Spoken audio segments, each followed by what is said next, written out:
On September 1 last year, a team of 16 scientists published a paper that shook the foundations of what we know about the universe.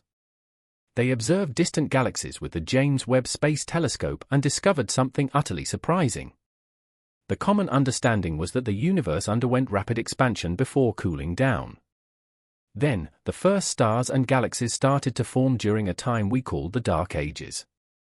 But here's where scientists started scratching their heads. These ancient galaxies looked as developed as our own Milky Way. It's even much more mature than astronomers anticipated, which could only mean one thing: that they must have existed way before our galaxy. Now, why is that a big deal? Apparently, this finding of ancient galaxies is going to challenge our understanding of how the universe began. There is a Big Bang, but the Big Bang was not the beginning. People tend to think that if you have a model in which it keeps on going in some sense and your Big Bang is not the beginning, that you got to collapse back.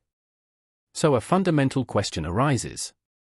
Is it time to reconsider what we think we know about the Big Bang and the origin of time?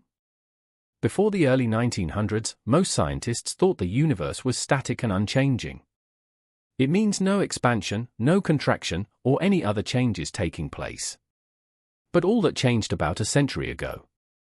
Astronomer Vesto Slipher noticed some nebulae were moving away rapidly. He first thought it was because of our galaxy's motion, but more observations from the Lowell Observatory in Arizona didn't support this idea. That's when Edwin Hubble stepped in. He showed a clear pattern that the further away a nebula was, the faster it moved away from us. And what's more interesting is that these discoveries matched what general relativity predicted: that space-time could stretch or shrink.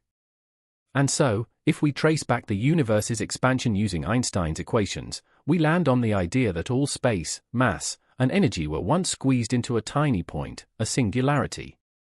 We often hear that the universe began with this singularity followed by the explosive Big Bang.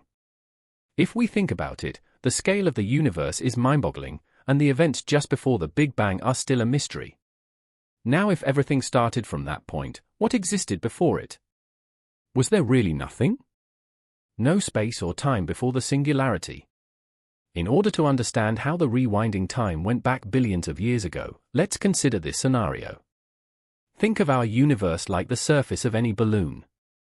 Here we have to introduce the concept of scale factor. The scale factor is like a ruler to measure the balloon size. Right now our universe is blown up to a certain size, which we call one scale factor. But some time ago, this balloon was only half as big. Now, two dots will be drawn on this balloon, so if we blow it up, the dots move farther apart. And that's the expansion we mean. So in some future moments, the scale factor for this balloon will be larger than 1. Now, think about letting the air out of the balloon slowly. As you do, everything on the surface comes closer together. If you could completely deflate the balloon, you'd have a tiny flat piece of rubber. This is a bit like the singularity when the whole universe was very close together, extremely hot and super dense.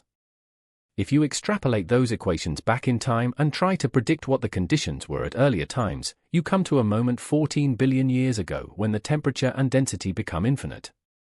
But just when you feel you've grasped this bizarre notion, it turns out the picture might not be so clear. Currently, there's strong evidence suggesting we shouldn't take Einstein's equations all the way back to a singularity.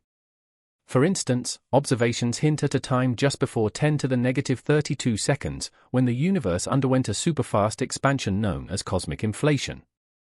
Cosmic inflation offers valuable insights into the universe's expansion at a vast scale. It tells us why the universe looks so consistent and how galaxies came to be.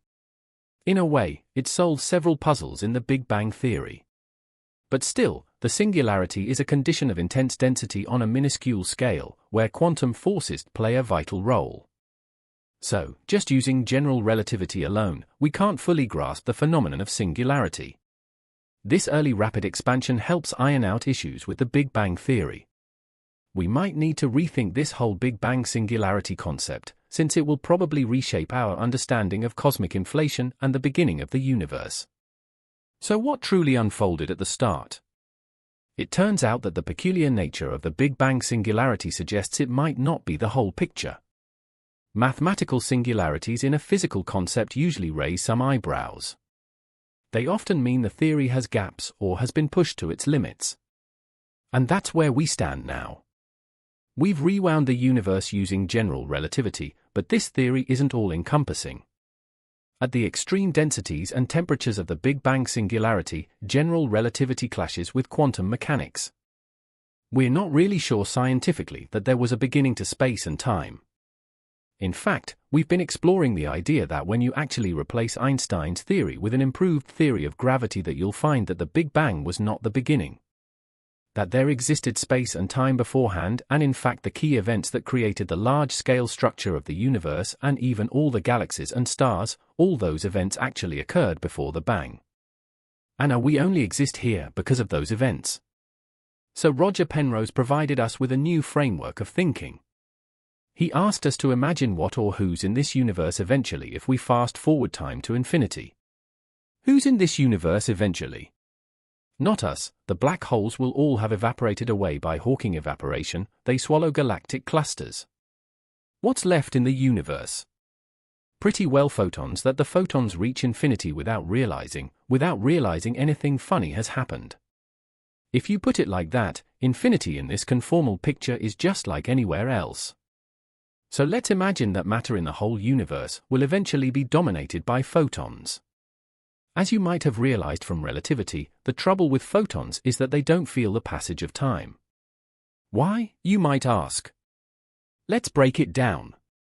Think of space-time like a grid in the fabric of cosmos. We can measure separation on this grid using the space-time interval equation. Here the term tau is the time we feel, and the term ds squared is a variable to measure the space-time gap, or separation. For us who are stationary, our movement on this grid is all about time and not really about space. I mean, we're still traveling through time, so the equation now becomes this. It tells us that the separation the object travels in this combined space-time world is just based on time. This time distance relates to the speed of light and a special kind of time interval. Now, if we had something that could teleport, let's say in the x direction, its motion would be all about space. So we're left with this equation, which means two events in the space-time grid that happen at the same time but at different positions in space. But photons are truly unique. They travel along a specific path known as null geodesics, a route taken by anything moving at the speed of light. What's fascinating is that photons move in such a manner that they don't experience time or space. They're instantaneous. This is why their space-time interval becomes ds squared equals to 0. So imagine this: you turn on a flashlight briefly and then turn it off. The instant the light shoots out is event A. And the moment it reaches a certain point away from the flashlight is event B. The space-time separation between these two moments is ds squared equals 0. That's because the photon moves from A to B simultaneously, cruising through both time and space in a way that they offset each other.